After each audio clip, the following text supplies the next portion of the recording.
Welcome to the Real Estate Espresso Podcast, your morning shot of what's new in the world of real estate investing. I'm your host, Victor Menasce. On today's show, we're talking about delays of all kinds. I've been in several conversations over the past several weeks in which lenders have notified us of delays in processing paperwork. The same is true of zoning applications before the city. Even delivery of certain construction services are being impacted. What's the reason? Labor shortages. Earlier this week, we heard that the HUD office in San Francisco is short of 2 underwriters. They're hiring a temporary contract underwriter.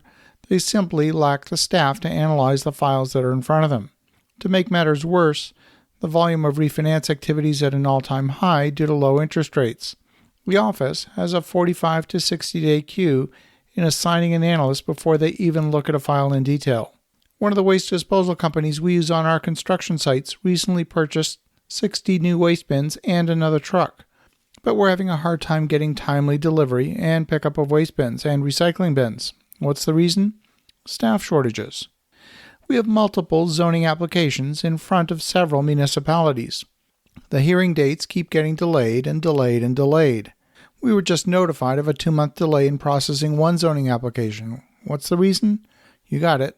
Staff shortages. The narrative in the newspaper is that people are choosing to stay at home and collect an unemployment check instead of working. But that doesn't ring true from what I'm seeing. The staff shortages I'm witnessing are in areas that were not impacted by the pandemic. Analysts and underwriters were not laid off or furloughed in government jobs at HUD. They were not laid off or furloughed at the commercial division of a major bank. Nobody in the zoning department was laid off because of lack of work. I'm seeing these types of staff shortages all over. Everywhere I look, I'm now seeing help wanted signs. A recent report published by the Dallas Federal Reserve Bank shows that retirement accelerated for many Americans. Governments try to assess full employment through a number of different metrics. There's the classic unemployment rate, but that only measures people who are actively looking for work. There's workforce participation. That measures the percentage of the population that are in the workforce, and there's no question the workforce participation rate has fallen by almost 2 full percentage points in the past year, even with the job recovery. In the Fed report, many former employees are reluctant to return to their old jobs. In fact, the number of people willing to return to their old job fell from 68% in July of 2020 to only 52% at the end of April this year. The survey also found that the number of people who retired was 1.5 million higher than the pre-pandemic trend line would have suggested. The active part of the labor force has shrunk by 4.4 million people in the past year.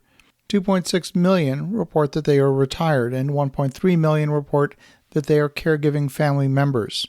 This year was a banner year for young workers entering the workforce. In the last recession, 50% of young adults reported difficulty in finding their first job. Now it's much easier.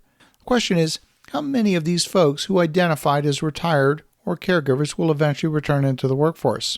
We have many people who are on medical leave because of COVID.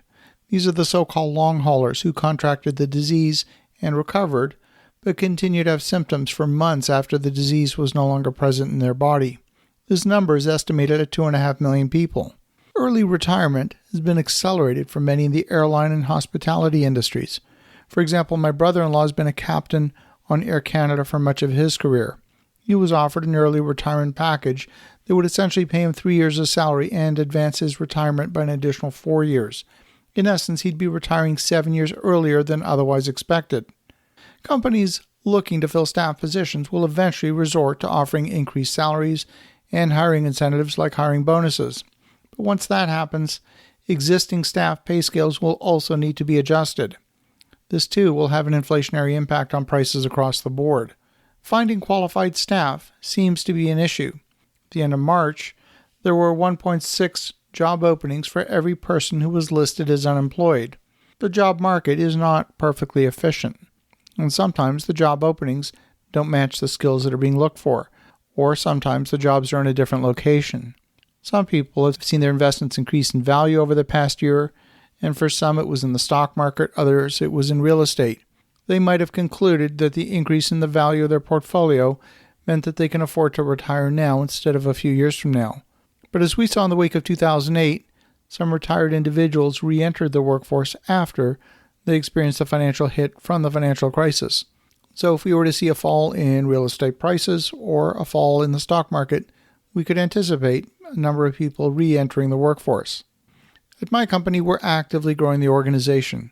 We have more work than staff, and we've added 2 people so far this year. We plan to add more in the second half of the year.